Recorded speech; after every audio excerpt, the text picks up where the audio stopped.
So I am manifesting spring. I want it so badly. I want to plant my clover. I want to plant some rhubarb. I want it to be spring. And spring technically starts in the 20th of March.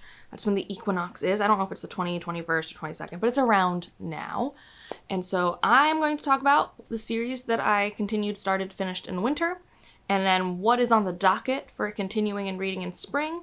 I have been doing this every seasonal quarter since I started this channel. It's just pretty chill. It helps me intentionally figure out what I'm doing, and I love wrapping up and I love planning. Like, if you follow my channel, you know I love planning my reads. It brings me joy. So let's start with the wrap up. I caught up with the Sworn Soldier series by T. Kingfisher by reading What Stalks the Deep. I wasn't really planning on reading this, but I read it for Herkyed because it worked for 2 prompts. And I liked it. I'm trying to think what's my favorite in that series. I have weird memories for all of them. Like, I read the first one in one day for a reading vlog for Halloween, and it was very atmospheric, and I was home alone, and I was immersion reading with the audiobook.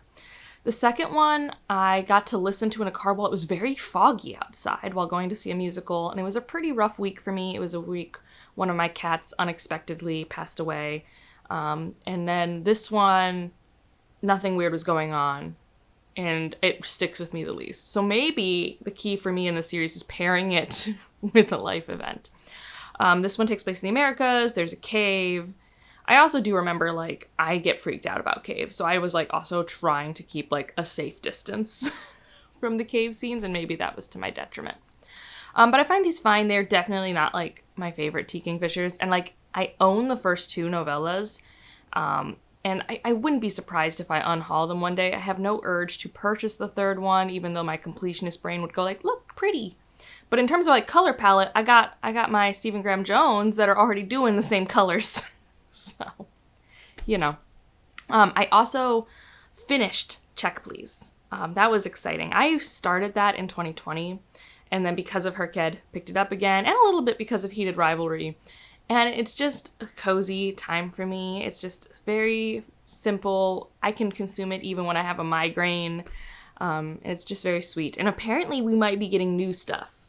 But this is for sure, like, finished in terms of, like, the arc. I mean, it's 4 years at college. We have done those 4 years at college. Anything else is, like, you know, a spin-off, kind of like how we have Scrubs spinning off right now and things like that. I did start a reread of The Mask of Mirrors, and it was so good. So good. It's, I think, my 4th time reading that book.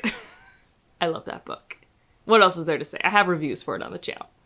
I put this here even though, like, there is a series that Ursula K. Le Guin wrote. It's a bunch of sci-fi stories, and I forget what it's called, but there is a series for it, and I've read The Dispossessed, and I always said I wanted to get back to the series, and so I did.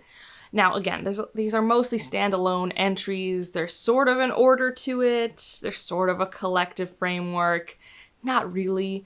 So putting this in a series wrap-up is a stretch, but I have been talking about how I've wanted to get back to this sci-fi series, and I technically did.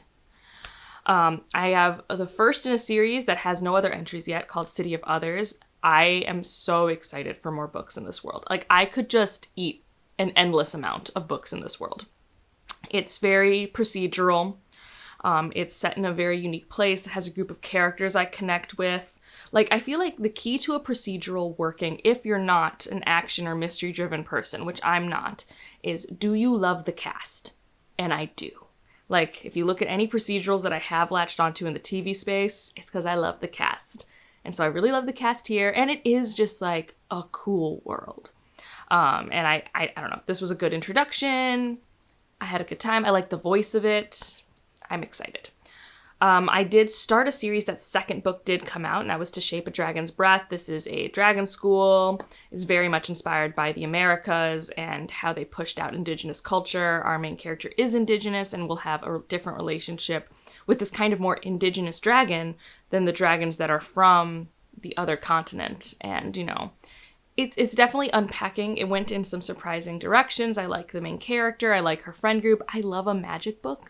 I don't know if, like, a magic school book is what we're going to get in the second one, but, like, I do love the framework of a magic school book. I do love the how time passes and we were studying and now we're on break. Like, I like that a lot, and I mean, I have been in school, like, my whole life.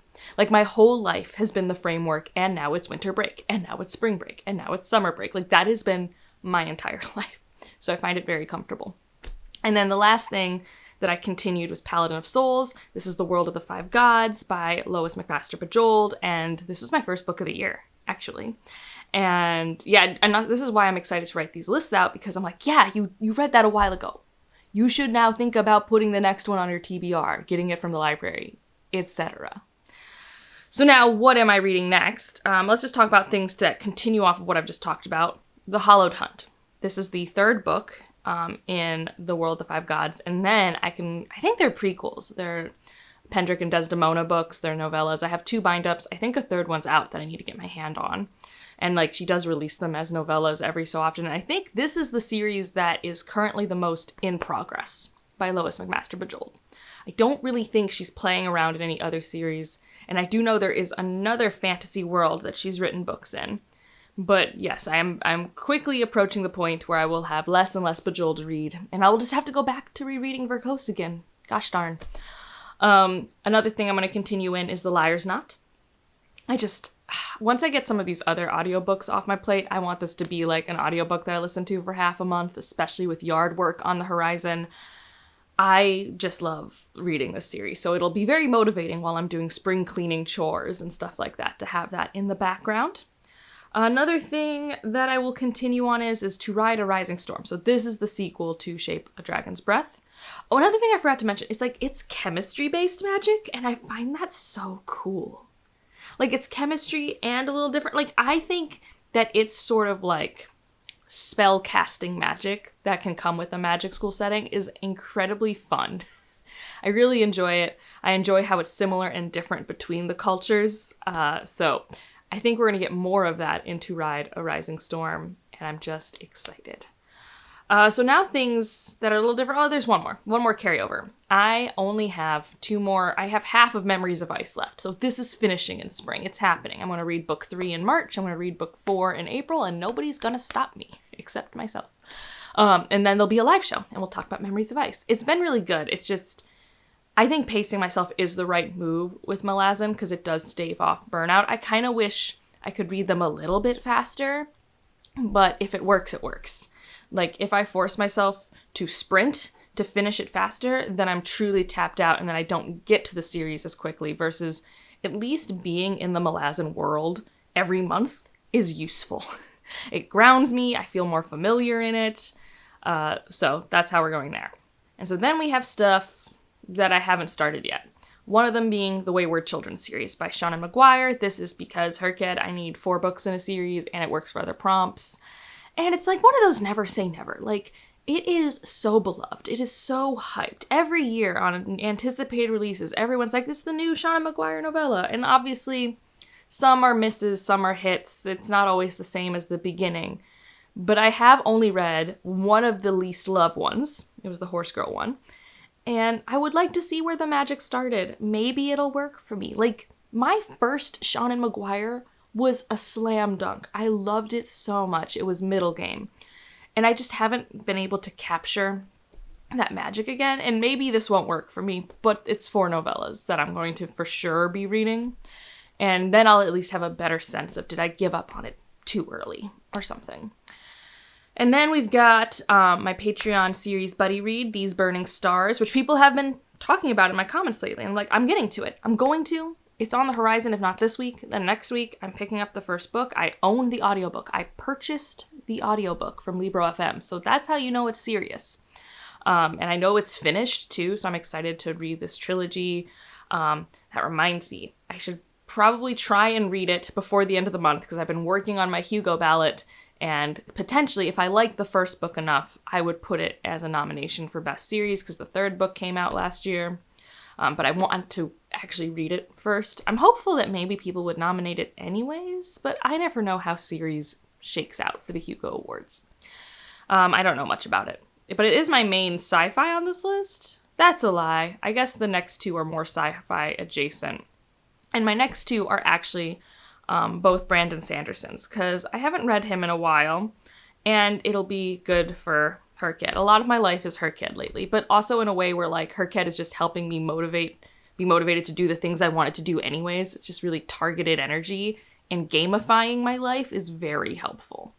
But we have Skyward, number 3. I am not rereading the first 2. That is not happening. I think I'll be able to keep up. I just maybe have to look up the names of people, and I'm not doing the novellas that are written by someone else in conversation with Sanderson. I don't care about this series that much. But I own Cytonic and I own Defiant. And yeah, I know I'm not going to like Cytonic. Here's the problem. But I think I might like Defiant, and you must trudge through. And maybe it'll surprise me. It's been like 5-6 years since I've read Starsight. So yeah, I just own them on my shelf. I should just finish the series, and it works for a challenge, so what better moment than now to get this off my physical TBR. And then the other one I'm more excited for, and that is, I forget what it's called, it's on my shelf, it's Emberdark. Yes, the Emberdark Isle book, yes. I'm excited to read that one. It should be fun. I mean, it has one of my favorite characters from a short story that I first read in 2015. I like the birds. I like the island with the birds. I hear it's very Cosmere and very sci-fi adjacent. So I'm actually kind of excited about that one. It's been a saving for a rainy day kind of book. And also, I find that who I am as a reader now and who I was when I used to pick up Sanderson, it's not that I have different tastes. It's that, like, I just used to read Sanderson in a vacuum. And a lot of my other reading I've been reading just publicly. And it's just very weird because I feel like if it makes me use more of my, like, critiquey brain. I don't want to say reviewer. I'm not really a viewer. I just tell you what I think. I'm an opinionated reader. Versus just like when I just read a Sanderson, I just was like in it for a good time and it delivered and I didn't have to think, is this a 3.5? Is this a 4.5? Is this a 4? Is this a 5? And so that's why sometimes I do just put my Sanderson books in December where I know no one cares about the December wrap up and like I don't care about the December wrap up. Like reading Wind of Truth and not caring about my rating for it was the best decision I ever made. I don't think this book's as important to me as a Stormlight book, but I do think that's part of why I've put it off. And that's just a ramble, you know? And then, yeah, that's it, though. That's the list as of now. I'm sure more things will come on and off, because I just never know what is a start of a series. Sometimes I get roped into a buddy read, and I say roped in, but I get excited about it. And yeah, let's manifest spring. I want spring so bad. I don't even like rain or anything like that. I don't even like the bugs coming out. Like I both want things to be alive and some things I would rather stay dead. But ecosystems, man, what are you gonna do? Let me know, how are your series going? Is there any series you're looking forward to reading in the next couple months? If you just want to leave an emoji to let me know you're here. I don't know. You think I would plan this after years, but I never do. Leave ice for memories of ice. And otherwise, like if you liked it, subscribe if you want to, and I'll see you in the next one. Bye.